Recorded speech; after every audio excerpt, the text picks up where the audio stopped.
Explaining yourself isn't kindness. It's a habit of self-doubt, and it's time to break it.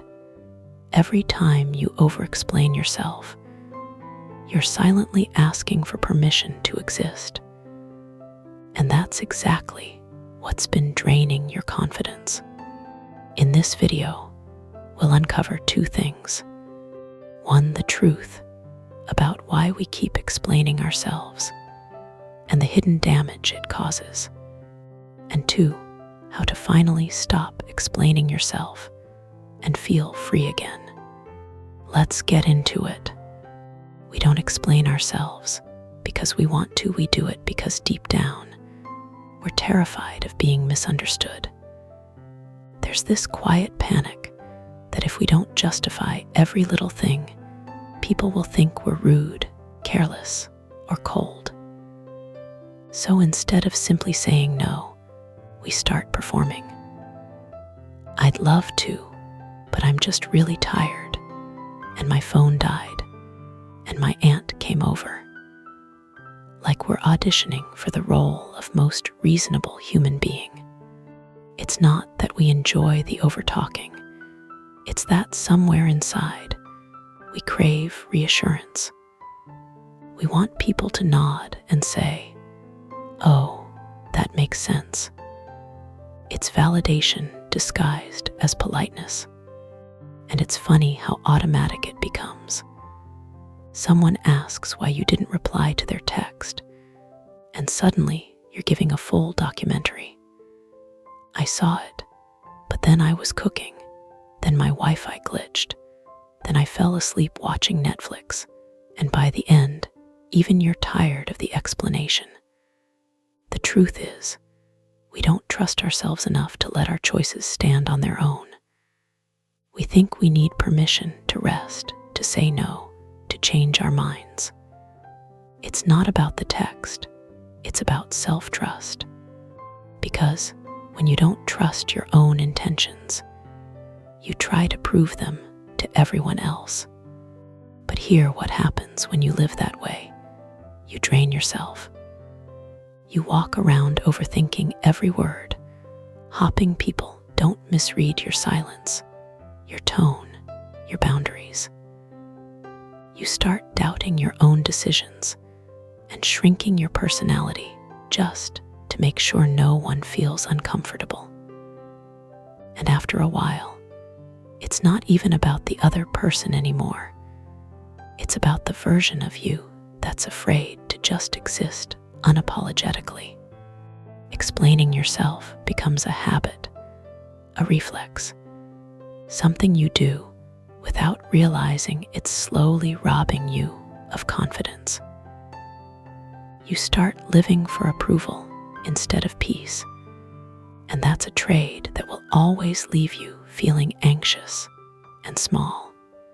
You don't have to keep explaining yourself to feel understood or accepted. That habit came from fear, not truth. It's something you picked up trying to feel safe, but it's not who you are anymore. You can start changing that in small, intentional ways. Start by pausing before you speak. That moment of silence between thought and response is powerful. It's where you decide whether you're about to speak from confidence or from fear. You don't have to rush to fill the silence or defend yourself before anyone even asks for an explanation. Let the pause remind you that your words are valuable. They don't need to tumble out all at once to be heard. Then shorten your answers. You don't owe anyone a full backstory.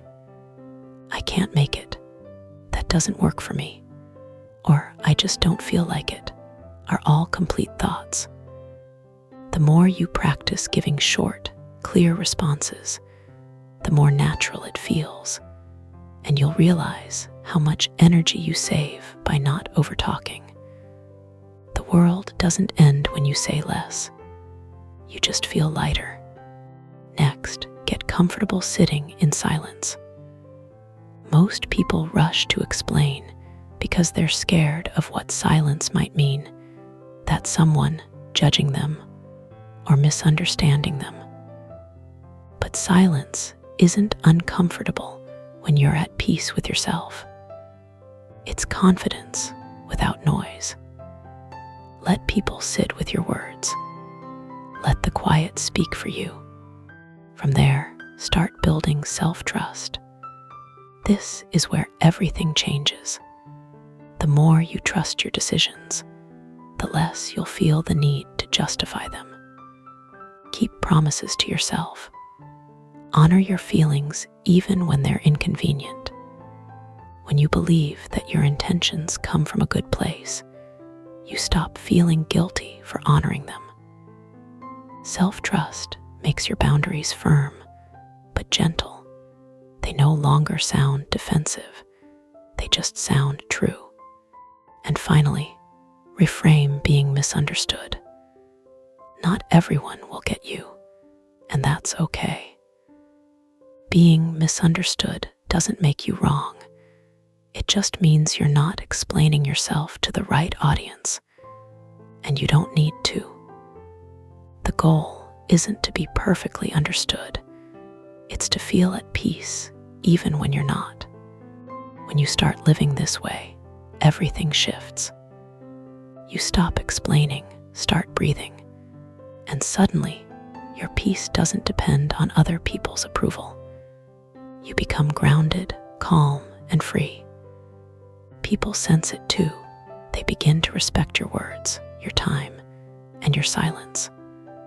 You move from seeking validation to embodying authenticity. And that's when you realize the moment you stopped explaining yourself was the moment you started living for real. If you haven't watched my last video on why showing less emotion attracts more respect, go there next. It ties perfectly into this, the same energy, just a deeper layer of self-control and feminine power. If this spoke to you, subscribe, and I'll see you in the next one.